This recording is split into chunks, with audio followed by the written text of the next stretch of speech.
So I was on a podcast yesterday. No, not yesterday. This week. My friend Will Friedle. You're doing other podcasts? Well, I was a guest on one. My friend Will Friedle, who is Star-Lord on Guardian. You're seeing other podcasts? I'm seeing other podcast people. It's other pod people. Okay, yes, go ahead. And they have a show called I Hear Voices. And what they're doing right now is this contest.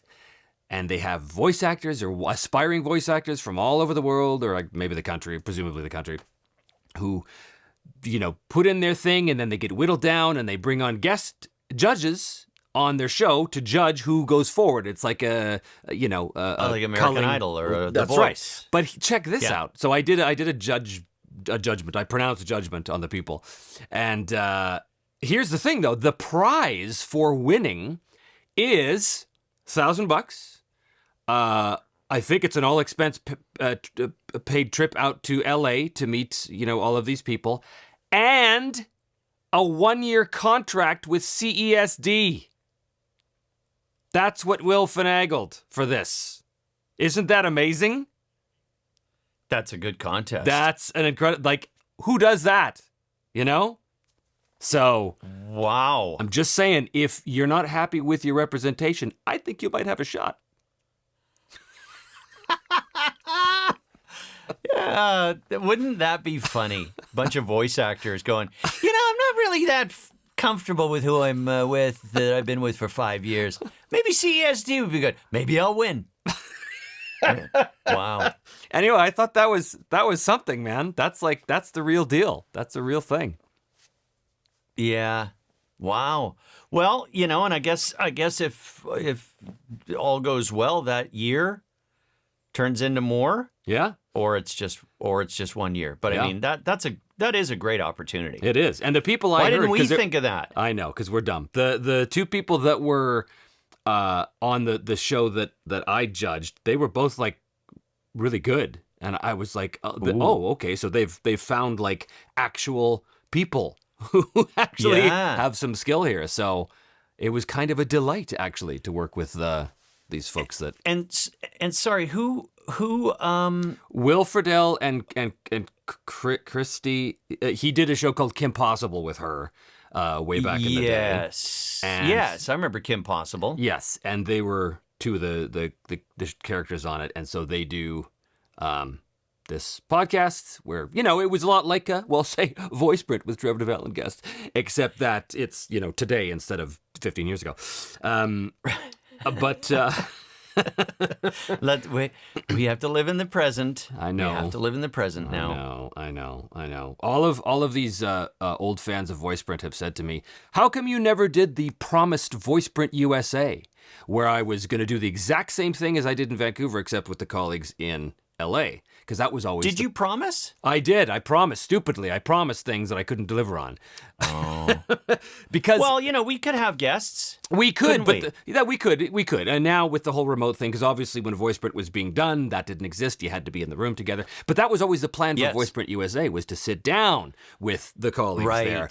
It just, I got kind of busy, and then 8 years went by, and now I don't live there anymore. So I guess that's yeah. So anyway, whatever. Well, for our listener Ken, he could weigh in. Ken has replicated. I think Ken has become 60 Kens now, which is, hey, look at that. That's not bad. Yeah, that's not bad at all. It's not good, but it's not bad. It's not bad. Those are 60 wonderful people. They are. Thank you all, Kens. Thank you, Ken, one and all. And isn't this when we're supposed to go, hey, if you're listening and enjoying this podcast, right, please give us a 5-star rating and like and smash that subscribe button. That rating button and touch your bells and get the notifications. Yeah. And touch your bells, everyone. Yeah. Touch your bells. Yeah. Ring those bells, people. See, I don't know know. The podcast, do they have bells and notifications, or is it all just... No, but they do. The podcasts work on a like a ratings and review system. Oh. So if you give us a something star review and say something about us, I think it helps help us How did I make helps into a 2-syllable It word? was almost Japanese. Itaheparasa. Itaheparasa. Hipsa Itaheparasa. to it helps the That's what I was trying to do. Feeds it the helps beast. the algorithm. Right. Feeds The algorithm. The algorithm beast. So please, if you know Al or Algorithm, please Feed them. hit those things and do that stuff. Yes. And let's make this a thing, Ken. Yes. I mean, don't be a hog. Yeah. Ken. I think it has to be Ken's. I think we have to address it as Ken's. Ken's. Okay. Yes. Ken's. I had a very good friend who did a football/soccer podcast back in Vancouver, and he, I guess early on, they had like 17 subscribers. And so, like we're doing, like everyone does, I mean, it locked. And it's like he just referred to the 17. Thanks for tuning in. The 17 even ended up with T-shirts. Right. It was quite good. Right. So, well, I think guess we're on the road Ken's. to Ken's. Yeah. Come and be a Ken. Come and subscribe and be a Ken. Come and be a Ken. They, them. Ken. K-Kem. Ken. K-Ken. Ken. I was just talking to a guy today, a British guy, about the unusual not gender specific names in Britain, and we went through a few of them. Like what? Well, it started by what's the name? They were these parents were gonna name their kid Robin, because it's one of those sort of like could be either thing. And this is before he was born. And then it turns out it's born, emphasis on the it. And apparently it was a very ugly little baby boy. So they said, well, we're not going to name him Robin. We're going to name him Sparrow. Because How is that better? Because it's not a pretty bird. Oh, I see. So could have named him So then from that,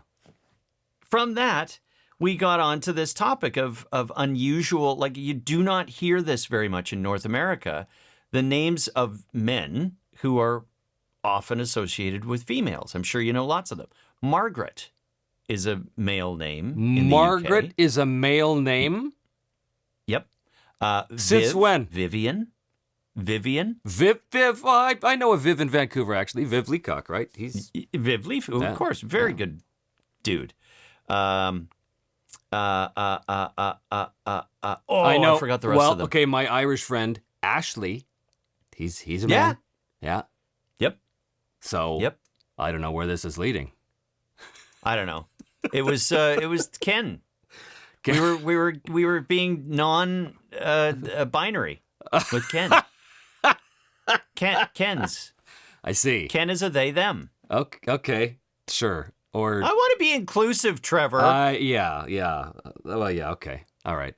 I was going to say something about the name thing cuz it came up just now and I've already forgotten it.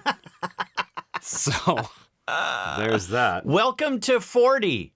We're 40, right? Yeah. Oh yeah, 40. We're gonna keep it at 40. Quiet. Yeah. Hey, so Welcome I want to 40. say for those of you who are watching on YouTube, for the Kens who are watching on YouTube, I'm in a let me different have a room look. right now. This is actually my library. My library. Yes, I'm it in here. is. Yes. You've got a lot of large books Yes, there. many large books. And I'm here because I just shot an episode from my other show, which takes place in the library, and I didn't want to go and change rooms and do all that thing. So that's why I am here. So It's, a change of venue is lovely. change of venue, yes. It's a nice library. It's a very tidy, nice library. Well, this angle is tidy. If we were to just turn the camera that much, you would see not so much the case.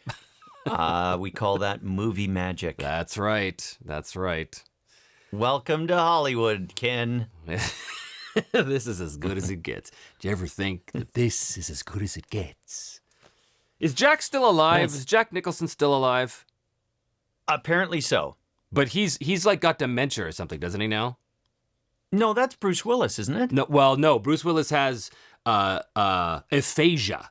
Is that right? Ooh. Aphasia. It's kind of worse. It's bad. It's all bad. But aphasia. It's all bad. Yeah. Yeah. He can't put things together in his head, and it's presumably it's a style of dementia. Just it is a tragedy, though. A couple years ago, he started doing all of those super low budget terrible movies, and I remember there was some people saying, "Oh, what's he trying to sock money away in case something goes wrong?" Well, yeah, that's exactly what it was. Yeah. He knew he only had a limited amount of time to make some dough for the family, so that's a terrible situation. It is. Now, that reminds me of something that I wanted to talk about. That there are, actors are people, right? And Some of them. there is a trajectory. Some of them, some, and it's a career. And some people are really lucky. Some people are really smart. Some people know what to do with their money. Some people lose all their money. I mean, the tales are wide and varied. Like a cat I once had, but that's another story. Wide and So, anyway, what I was thinking of is and I'm pretty sure you have not seen it. It's the documentary just called Val. No. VAL, Val Kilmer. Oh. And that was really interesting because we're gentlemen of a similar age, Val and I. And I remember when he kind of burst onto the acting scene, I just kind of went, not my cup of tea. It's too handsome. I don't know if he's a good actor. Nah. It was hard to tell it was hard to tell his acting chops in Top Secret. That was his first movie. And, but I don't know if I saw it first. I think I really saw him in Top Gun or something. And, right. He's like this new, Hollywood's new it boy kind of thing. Yeah. And I didn't I'm sure I saw Top Secret because that was right in my wheelhouse. Mm-hmm. And, the fact that he did it, I thought that's fantastic. But that's, probably not really what he wants to do or whatever. Anyway, this documentary was great because it showed that whole history of him. And I did not realize that he trained at Juilliard. Oh, that wow. He was a serious actor. And later in his career, it showed you who he was because he did this, it was a passion project. It was a Mark Twain theatrical thing, like a one-man show. And like, that's serious stuff. Like, I'm going to do Mark Twain and, put on the makeup and do Mark Twain. Yeah. And it was very successful. So like it changed my viewpoint of him. And then he gets terribly ill. He's got the throat thing. Right. And I forget exactly what the issue is, but it's, it's bad, right? It's like, he's got a hole in his head. Like trachea cancer or something, wasn't it? Yeah. And he's got to use that. Yeah. And then it showed him going to fan conventions. And, fans don't have this opinion of fan conventions, but a lot of actors do, where it's kind of like, things must be tough, and kind of looking down their nose at a fan convention. And he said something, I wish I remembered the actual quote, but it was marvelous because basically he said, when you're an actor, especially if you start in the theater, you are there, right there. There's the audience. Hi. And you get feedback and, it makes you feel good or it makes you feel awful or what, it makes you feel something.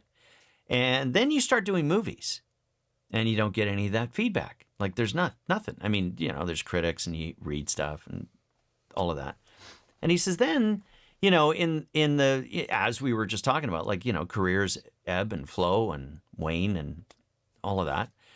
And maybe you just simply can't work that much. And for him, he's going, I can't work that much because I'm not well. And he looks at the fan conventions like not something I've got to do this to survive. It's sort of like leaving the stage door on Broadway and, here you are. And I'm going to interact and, be with the fans. It's like, it's a bit morbid to call it the final act, but it is like, hey, this is our opportunity to get that feeling like you get in a theater where this is something. Like this is where we get to do something.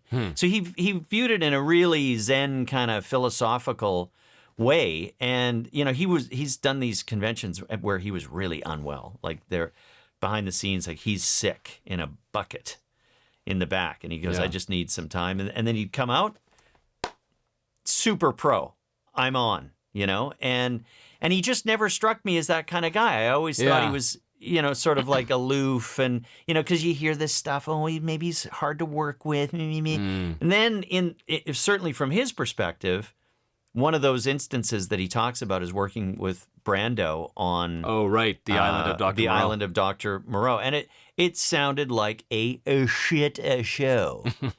So we're going to make sure we click the it contains explicit material on this podcast. Right. Because I just said shit show. You did. And it was horrible.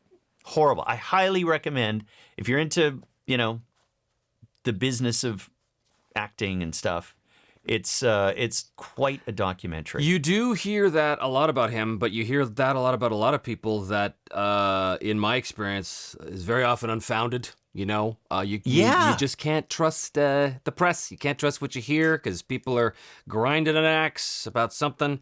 Yep. You know, when I was working with celebrities in LA, you know, there wasn't a ton, but the ones that I did, I think I've mentioned this before, that I never had a bad experience with them. Like regardless who it was, I never had a bad experience. I never thought, I'm in a room with someone who thinks they're better than everybody else. Right. Did I tell you the Mark Hamill story? Have I told you this bit? Maybe. Start and I'll let you know. So I worked with Mark a couple of times on Marvel stuff. And I mean, Mark Hamill is Luke Skywalker. So when he's in a room with a bunch of other voice actors, he's not trying to be top dog. He just is. He just is. And so I think he's been top dog in that because he's been in the voice world for longer than he was in the on-camera world. His first job was a voice role on Ralph Bakshi's Wizards in 77, I think, 76. Yeah, and I think that was really early days because he didn't really do a lot of that, as I understand it from my good friend Andrea Romano. Yes, who cast him, who, you know, sort of did a leap of faith because he was probably another one of those guys that was like, oh my God, you're so well known for Star Wars. Right. What else can you do? Right. Well, I'm sure that's, although it's kind of ironic then that his first job was in the voice world because he went on to be a very successful voice actor. But, so he's in the room with all of us and he'll start to tell a story about something when we're on a break. And as soon as he starts talking, of course, everybody just shuts up. There's this unspoken, I don't know, you call it respect, you call it whatever that is, but it doesn't matter. It is. Whoever's in the room, a loudmouth flapping their lips like me, doesn't matter anybody. As soon as he starts talking, everybody stops and listens. And I thought, I'm watching this happen going, does he know that he has this effect on people? Or has he always had this effect on people because he's been such a huge star for so long and since he was very young that this is just normal to him? It's kind of like how I would love to spend 3 days with Tom Cruise just in life, just to see from his perspective what he thinks the world is. Because that guy has been one of the biggest stars in the world since he was like a teenager, right? Yeah. How do you possibly empathize with the world when you never engage with it on a mundane level? You know what I mean? Yeah. Anyway. So Mark was a good guy. He was a good guy. He was he was friendly, not overly anything. He was just pleasant and he did his job and so he didn't like you? No, it's we, you know, there wasn't a lot of time. We did the scene, it was fine, and then he was off doing his thing. But it was one of those moments because you're in the room with Luke Skywalker and you're like, okay, this doesn't happen every day. That's pretty cool right here. Yeah. Well, I have the only Mark Hamill story that I have. I don't think we've actually met, but we were at the aforementioned Andrea Romano's retirement party because she had this terrible. Okay, for Ken, Andrea Romano, it was one of the preeminent voice directors in the world. Yep. She did Batman, Animaniacs, like all the big stuff. For you guys, I'm sure the people who listen to us will know who Andrea Romano is. Yeah. So she had a health issue. Her eye started to degenerate and the retina like bad. So she couldn't see out of one eye. And she had been planning retirement, like she was within a few years of her, because she always had this grand plan. And I was always very envious of her because she really, like, she talked about it. Like, oh, I am going to retire at X and I am going to go do this and this and this. So, and I don't know. I don't think that way. I probably should have, but I don't know. Why would I retire? That's Right. my simple mind. Right. So we're at this thing. It's sort of a forced retirement. She's retiring before she really wanted to. And it was a lovely tribute. All the biggies were there and, people were talking. And then there was this section which was kind of like an open mic. So, okay, everyone's still sitting there, and anyone that would like to come up and say, what a mistake, Fortunately, it did not devolve into anything. Oh, no. I mean, you know what an open mic is like with a bunch of voice actors. I know. Ay. Yeah, nightmare. So there wasn't too many. Because a lot of the biggies had, their speech prepared, and they went up and did the tribute. And it was really, really great. So I thought, doggone it. I've known Andrea since 96. I'm going up there. And it was a big deal. And I told the story of how I met Andrea, how she took a demo tape that I sent her in 86 to Hanna-Barbera. And she responded. And I'm in Vancouver and I've got no career yet. And she gave me notes and said, when you're in LA, come and see me. And like, those were monumental thoughts and experiences. And I went down and she put me in the room with at that time, I had never been in an animation specific recording studio. And I had never seen 12 Neumann microphones in one room ever. Because I was doing commercials. Right. There was 2, that's it. So she put me through my paces and she was amazing. It was so great. And then, you live in Canada. You can't work here, So it was a great exercise and it was lovely. But fast forward 8, almost 10 years, and she's starting to direct in Vancouver. And I go and audition for her. And I tell her this story. You won't remember this, but when I was you had me into Hanna-Barbera, and she went, oh yeah, I remember. She didn't, but whatever. Because I think she's just really nice. Anyway, so I tell this story to the audience because it's a very different perspective that I have of Andrea from a foreign land and how she was nurturing and all of that stuff. So I tell that story, and I heard people seemed to like it, and I sat down, and someone came up to me and they said, "You're gonna love this." I was sitting at Mark Hamill's table, and he went, "Who is that guy?" That's it. That's my story.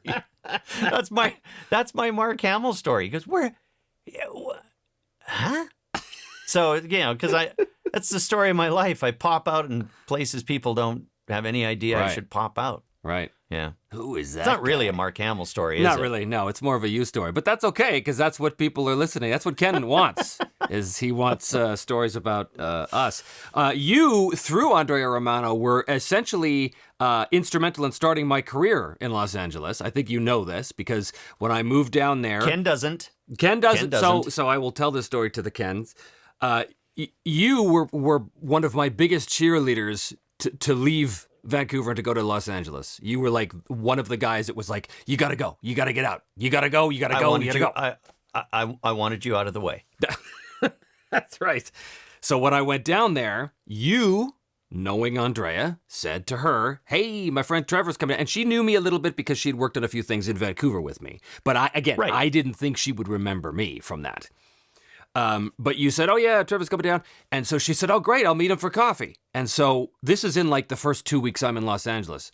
So I go to meet her at a Starbucks in Toluca Lake, and she sits down. And I said, hey, I'm so glad that you did this. She said, oh, no, of course, you were great. You're great. You were great in Tom and Jerry that we did. And I was like, oh, she does remember. Okay. So she said, here's the thing. You're too good not to have the best representation. So I'm going to call what I think are the 3 best agents, not the biggest ones, not the most well-renowned ones necessarily in the trades, but the best ones. She said, I'm going to call them and let them know that they should talk to you. And I said, oh, okay, great, thanks. Because to me in Vancouver, that was, okay, yeah, that was something that happens occasionally. Right. It does not happen in LA.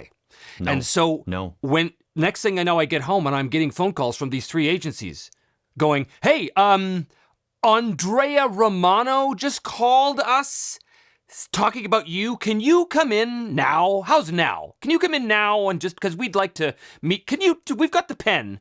Do you want to come? I was like, yeah. Oh, and again, I was so ignorant of how things worked in LA. I just thought, okay, I guess this happens all the time. This is the way it goes. I guess this is how it works, right? So I went in and I met with all of them and I wound up signing with SBV. And yeah, but Cynthia, the principal agent there, she said to me, she said, you need to understand, this never happens. She said, Andrea Romano does not just call up and say you need to. So when she did, we knew, okay, well, this is the guy. And I was like, oh, that's good.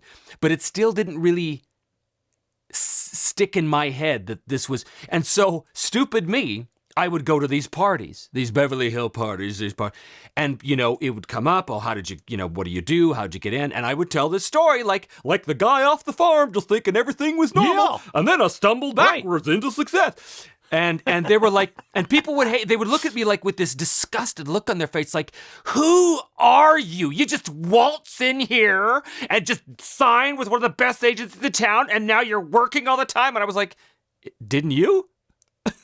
But no, they didn't. And so it was a weird setup. So the end of that story is like, to bring it back to me. Yeah, naturally. The Mark Hamill story. Who's that? Who are you? Right. Who are you? What? How? What? Right. But Andrea's, she has been very, very good to me. I've known her forever, and she was very helpful, always, and a good friend, a very good friend. Yeah. Yeah. The directors in LA, most of them are women. Most of them, not all of them. But I really enjoyed all of them, and I actually became quite good friends with some of them too, because they're just regular folks that they respect their jobs, obviously, and they respect our time, but they also know when to have a laugh, and they're like, it was just always so much fun. I never had a situation in animation in LA where I walked out of there frustrated or feeling that I was right. And, some directors are, quote unquote, better than others. But even the ones that weren't the strongest directors were still just a joy to work with. And to me, that was way more important because I know how to do the job. Yeah, the mark of a good voice director, especially now, it is more of a skill than ever because the casts are fragmented. Mm-hmm. They have to weave together all the parts. Like they have to really know what's going on in the scene so that everything matches. Yeah. So there's that component that is more challenging, I think, for voice directors.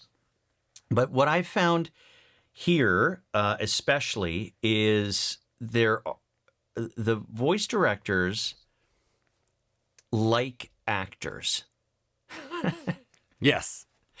I think that's a real key, and I'm trying to think for Ken to put it into another example. I mean, like if you're in a job you don't like, why? Like that's no fun. Mm-hmm. And then everyone around you isn't enjoying themselves. Mm-hmm. I mean, not that it has to be a party, except when you're making cartoons, it should kind of be a party. A little bit of a party. Yeah.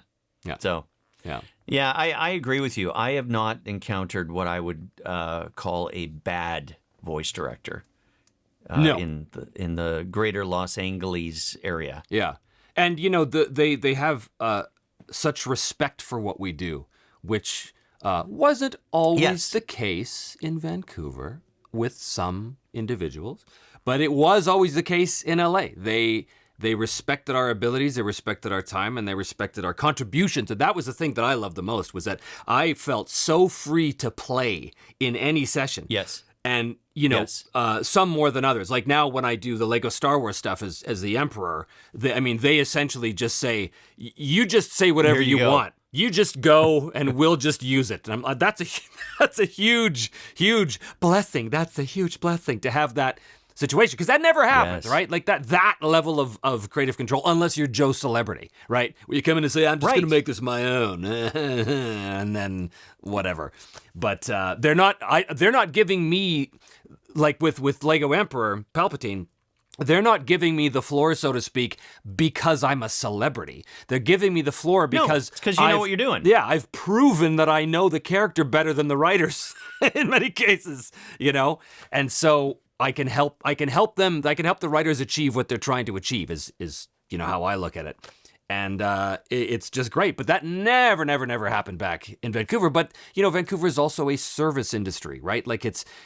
Vancouver is the place for animation where I don't want to use a derogatory term like second string, because that's not the case. And No. certainly the quality of talent in Vancouver is top notch. But in terms of the productions that do go north, they're run by Canadian line producer types that are sometimes hesitant to exert any kind of creative influence in the project because they don't want to rock the boat, because they're Right. concerned about pleasing the client. And, that's fine. But the difference down here, obviously, is that there's no middleman there. So the director has a lot more creativity and can accept the offers that we give them. When we lob them a softball, they can go, oh, that's great, let's use that, which doesn't always Yes. happen back home. And, to be fair, the culture is changing, because I still work in Vancouver, and the culture is changing there, where there is a new wave of directors, I guess, who No wonder who I'm are, not getting any work. Nobody knows who I am anymore. who are very, very happy to be there, and again, we're saying the same thing. They love actors. Like, hey, you're bringing something to this. Oh, that's a nice change. It is, and it had to happen. Yeah. But the other thing about working in the difference between working in Canada and working in the U.S. is in Canada, we rarely got called back. You record a session for an episode, and then the usual thing is, 6 months later or something, you get a call back. It's like, oh, we're gonna fix some stuff. We're gonna add some things. We're gonna change up. I mean, hardly ever in Vancouver did that ever happen, and that's a budget issue. That's where the budget is dictating. Look, just get it right, and because we don't, we're not going to come back and tweak and fiddle, and it was all sort of front loaded. Like, get this right, and then we're going to move on to the next stage, and we're going to go animate the thing. And I know that from, my show, Being Ian, was not a service industry show. I mean, that was homegrown, local, yeah, homegrown from the ground up. But still, because of, to your point, because of how the industry developed, we have a service industry mindset. right. And that goes with the budget too. It's like, you could have a pickup for an episode as long as you're still recording the series. But rarely, if ever, did you come back later. Right. And now you say that, I remember that now on a series where, about 3 or 4 episodes into this show, suddenly now you're doing pickups from 1 and 2 that are part of the session fee for the episode you're doing now. It's so funny because that didn't even occur to me, because we get separate pickup sessions here all the time. All the time. Yeah. Well, I didn't even think of that. That's true. Yeah, so it's a budgetary thing, and it comes from how we grew. Right. So, and it's also, there's a cultural difference too. And we've talked about this on our podcast, the way that Canada and Canadians kind of, I think it's lessening in time, but we kind of straddle that British and American, like we're in the middle. And we have many things that are British about our way, and we have many things that are American about our way. Yeah. And one of them is sort of like, the term provincial is there for a reason. And we're a little provincial about, our fiefdoms, like that we have to be protective of this little world that we have created.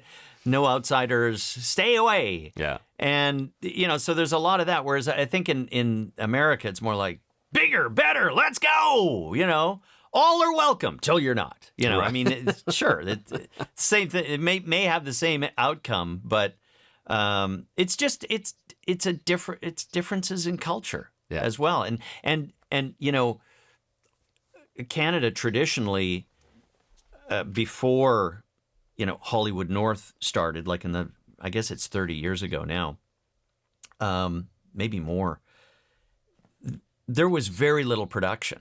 So anything you got, you grabbed onto and held onto. Like, I'm getting paid to act. Yay! Don't let go. Don't let go. It's not like in LA where it's like, okay, what's the next one? What's the next one? What's next? What's next? What's next? So that informs how people operate too. So there can be a little bit of, you should be thankful you've got this job, which you should. They're not wrong. But there is definitely, I believe it's kind of like that in Britain, and it's certainly like that in my experience in Canada, where there is that little undercurrent of, instead of, yay, let's bring the cast in and we're going to be, doing a great fun thing and we love you. If ever there's a little problem, it's like, you should be thankful you've even got a job, because you could be working for the Ministry of Forestry next week if we. Yeah. That is a very Canadian thing. That is a very, very keep your head down. Don't brag about yourself. Don't ever think that this is going to happen again, because it probably won't. And that I noticed the day I got to LA. The day I got there, I was in an agent's office talking to him. David Kay's agent, actually, which I was with, for about a month before I realized, oh no, they don't even know who I am. So goodbye. But there was an actor who walked in as I was sitting there talking to the agent, and he was this, good-looking guy, and he came in, and right away, his whole bearing, his attitude, and his words basically said, yeah, I'm somebody. I'm really important. Because he saw me in the room, didn't know who I was, but it was like a Pavlovian response. See another person in the room, start talking about the job you just came off of. And full on, and full on boastfulness. Like, yeah, I really killed that one, and I'm going to get this next thing. And I was just like, geez, shouldn't you have a little humility or something, eh? Yeah. It's very, very odd, very uncomfortable. You and I are very, very fortunate that we have the perspective that we have. I agree. Because, I don't want anyone coming away from our chat here, Ken, thinking, oh, Canada, bleh. No. Or L.A., bunch of guys blowharding about their last job. It's just different. Yeah. And it's verifiably different. You can so you and I get it. Like sure, we talk about ourselves and we talk about what we've done and everything, but we're not to the stranger. Like everyone needs to know how important I am. Like it's that is where and me. That's where our Canadian stuff goes. It's like, no, I don't think we don't need to. How about you? What do you? Yeah, what do yeah. You do? It's very distasteful, that idea. When I was at one of my first producer Beverly Hills pool parties, Yes. and I remember sitting there and seeing all of these people showing up, and there was actually showing up with their resumes, and I was like, really? Oh, what? Okay. What? Wow. So it was just embarrassing. And so it got to the point where I didn't want to have anything to do with that. And then people come up to me and say, so what do you do? And I would say, I'm a tax preparer for the IRS. And then that was it. They would leave. And that was good. I was like, okay, I like this. I think I have this angle. But I was sitting down at this table with this fella, this rather portly, jolly fella. And I had seen him around the party, for the last hour or so, and he sat down beside me. He said, "You don't work for the IRS." I said, "Now you got me. How'd you know?" Was it the lack of basic math skills that tipped you up?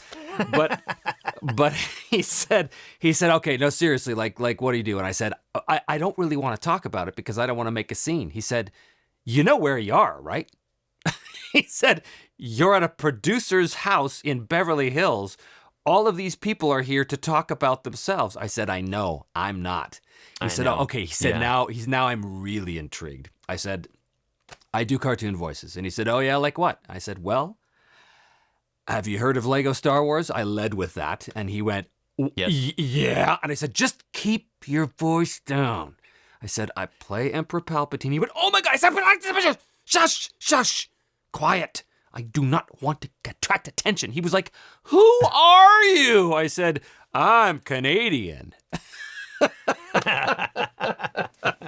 And then you pulled out your flag and your poutine and you sang, "Oh, Canada. Oh, Canada, we don't talk about ourselves, eh? Yeah. Right on, eh? So, but that was great because yeah. he actually, he sat down and he said, "This is so cool." He said, "It's so nice to talk to somebody who's just like a regular person." I said, "Well, what do you do?" He said, "Well, I'm a writer in this." And then we started talking about, like, I don't know, whatever local road construction issues we've been dealing with. Like, it had nothing to do with the business. And I was like, yes, I sat with a person and had a human conversation that wasn't dominated by the narcissism of everything else that party was all about. And I just, to this day, I can't do it. I can't. It's so distasteful, this idea of, hey, let me blow my own horn. Blah, blah, blah, blah. Yeah. I know that about you. I navigate those just fine. Like they don't bother me. They don't bother me. And it doesn't mean that I what I will not do is get involved in the one-upmanship. Like, oh well, blah blah blah blah blah. Oh, you think you're so big, huh? Well, I just got off a shoot with Bill Burr. Yeah, exactly.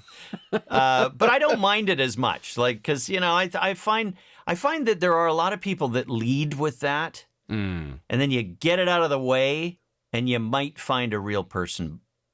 Might. I said might. Okay, Yeah. There maybe. Depending. Often not. Yeah, very rarely. Yeah.